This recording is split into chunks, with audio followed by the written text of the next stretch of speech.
Aloha and welcome back to Pineapple Top Hawaii. Mahalo for joining us once again for another easy recipe. Today we are making some katsu curry. So making katsu is not hard. I would say just is a little time consuming. So I'm just going to show you folks how easy it is to make it. I am making double batches because I am taking some to a dinner tonight and then making some for the next couple days. So making our dredge, which is gonna be flour, egg, and panko, which is a Japanese breadcrumb. We're gonna take our chicken out of the tray, and sometimes it can be a little thick on one side and a little thinner on the other, so we want to make sure that we're gonna butterfly, which means all we're doing is slicing the thicker piece at an angle so it can get as thin as the part on the other side. So basically making it as much as we can all one thickness so it doesn't become raw on one side or overcooked on the other.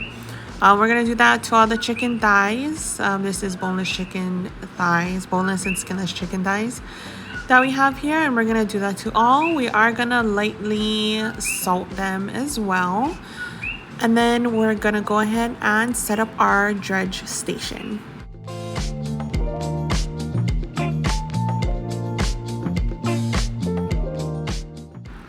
So first off, we're gonna go ahead and crack some eggs. So for this double recipe, we're using 6 eggs, about 7 pounds of chicken, and then I would say at least 20 ounces of panko breadcrumbs, flour as much as you need or as you go.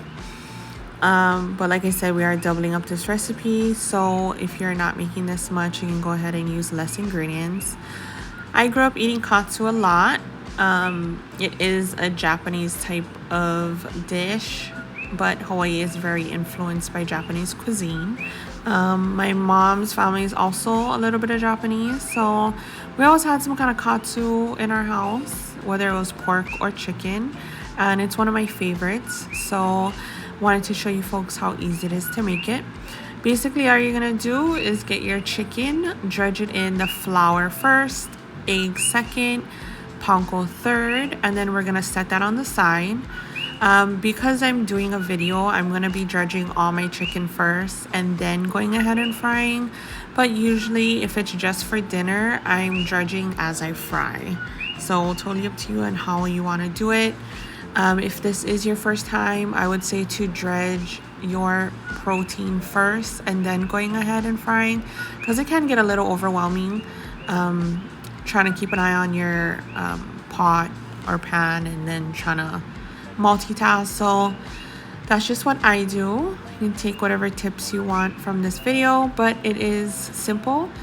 Pretty much that is it. After you dredge your chicken, you're gonna put it onto a sheet pan or a tray, place it on the side, and then if you are making quite a bit, you can put some parchment paper or wax paper between the layers, because if you do stack them on each other, it is gonna end up ripping off the dredge or sticking to each other. So that's just what we did.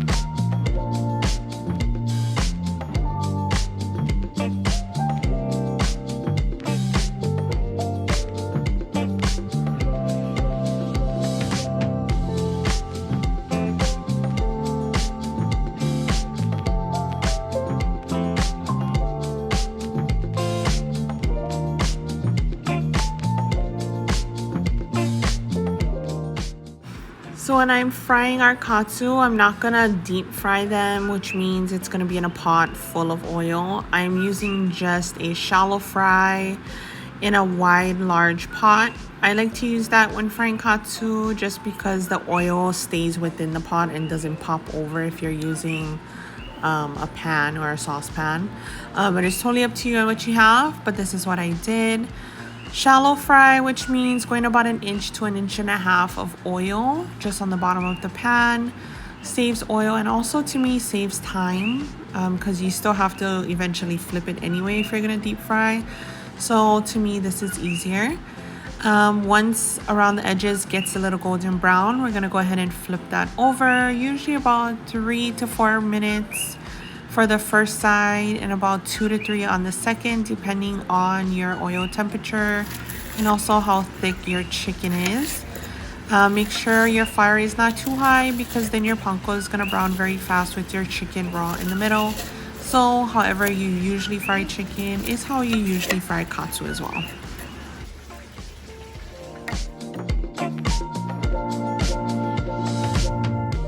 So we are making a chicken katsu curry, which means we are making our chicken katsu first and then serving it with some vegetable curry on the side. Using a curry mix or curry bricks, we're basically adding in our veggies. Any veggies that you'd like. Usual is usually onions, celery, carrots, and potatoes. And we're gonna cook this up just as you were to cook it up with a stew. Of course, there's no meat. And then you're gonna add in your liquid, whether it's beef broth or water. I'm using a combination of both. It's totally up to you.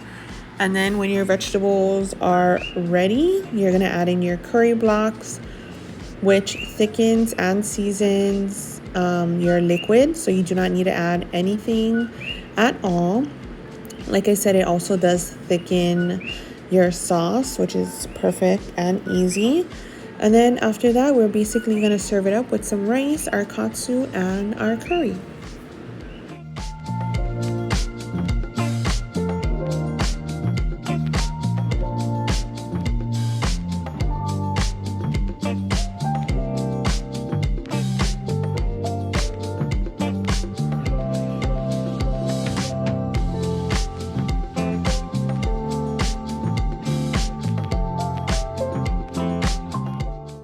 So if this is your first time using curry bricks, just make sure you're giving it a good stir once it melts down because like I said, it does thicken your sauce, so you don't want it to stick to the bottom and burn. It's super simple and easy. Just follow package instructions and basically you're good to go. We're just going to give this a couple more stirs and then we're going to plate up our food with a bed of white rice, of course, our katsu, and then some of the curry. This is one of our favorite dishes. If you want to add a little mayo, I don't know if it's a Hawaii thing, maybe add an egg, whatever you want to do. And we're going to eat up. Mahalo for watching another video. Have a great week, guys, and we'll see you on the next. Mahalo.